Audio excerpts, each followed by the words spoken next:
আসসালামু আলাইকুম everyone, welcome to my channel. আজকে আমি দুধ দিয়ে বাটার এবং ঘি একসাথে করে দেখাবো।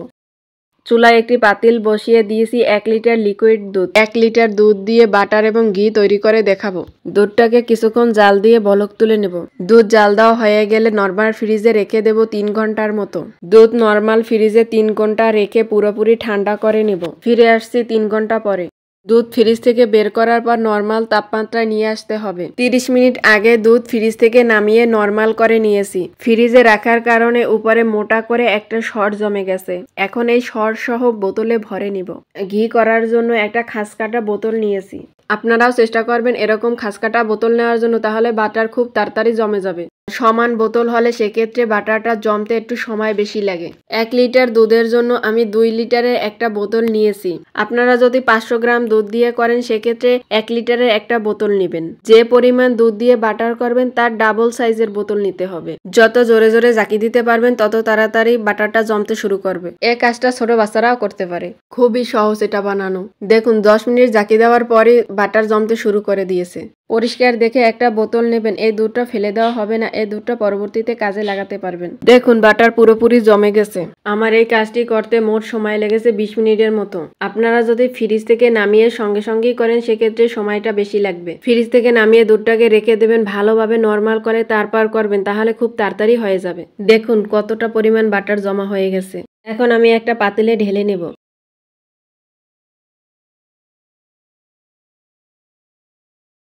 হাত ভালোভাবে পানি দিয়ে ধুয়ে পরিষ্কার করে নিয়েছি। এবার আমি বাটারটা উঠিয়ে নিচ্ছি। দেখুন কতটা বাটার উঠেছে। এই শীতের সময় একটু বেশি ওঠে। 1 লিটার দুধ থেকে দেখুন এতটা বাটার উঠেছে। বাটারের সাথে যে দুধটা লেগে আছে ওটা বের করে নিতে হবে। এই দুধটা আপনারা সব কাজে ব্যবহার করতে পারবেন, বাচ্চাদেরও খেতে দিতে পারবেন। চা, মিষ্টি, দই যে কোনো কাজে এটা ব্যবহার করা যাবে। ছোট বড় সবাই খেতে পারবে।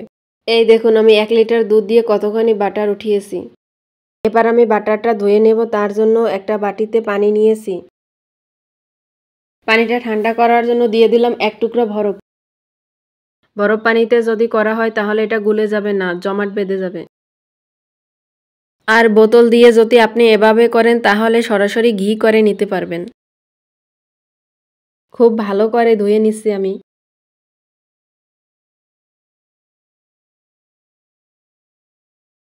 খুব ভালোভাবে এভাবে চেপে পানিটা বের করে নিতে হবে।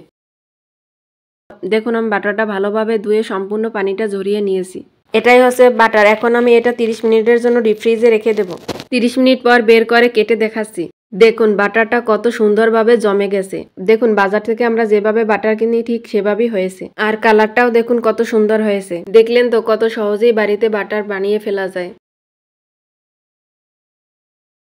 এখন থেকে চড়া দাম দিয়ে বাজার থেকে আর বাটার না কিনে কম খরচে হোমমেড বাটার তৈরি করুন। এখন দেখাবো কিভাবে বাটার থেকে ঘি তৈরি করবেন। চুলায় একটি পাতিল বসিয়ে গরম করে সম্পূর্ণ বাটারটা দিয়ে দিলাম। এখন এই বাটারটা গলিয়ে ঘি বানিয়ে দেখাবো। দেখুন সম্পূর্ণ বাটার গলে গেছে। এভাবে নাড়তে হবে, তা না হলে নিচে লেগে যাবে।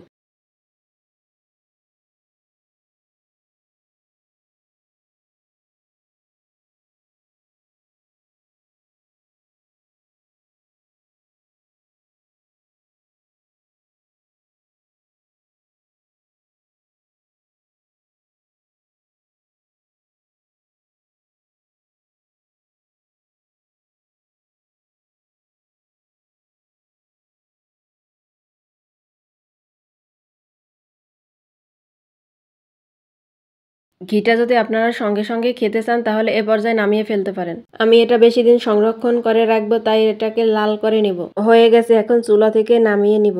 দেখুন ঘি একটা কি সুন্দর কালার চলে আসছে। ঘিটা যদি বেশি দিন সংরক্ষণ করে রাখতে চান সেক্ষেত্রে একটু কড়াকড়ি করে নেবেন। ঘি ঠান্ডা হয়ে গেলে আমি একটা কৌটোয় ভরে সংরক্ষণ করে রেখে দিব। এটাও বাসায় বানানো ঘি, কিছুদিন আগে এই ঘিটা বানিয়েছিলাম। আজকে বানানো ঘি এই ঘির সাথে মিশিয়ে একসাথে রেখে দেব। সম্পূর্ণ ঘিটা একটা ছাঁকনি দিয়ে ছেঁকে নিয়েছি।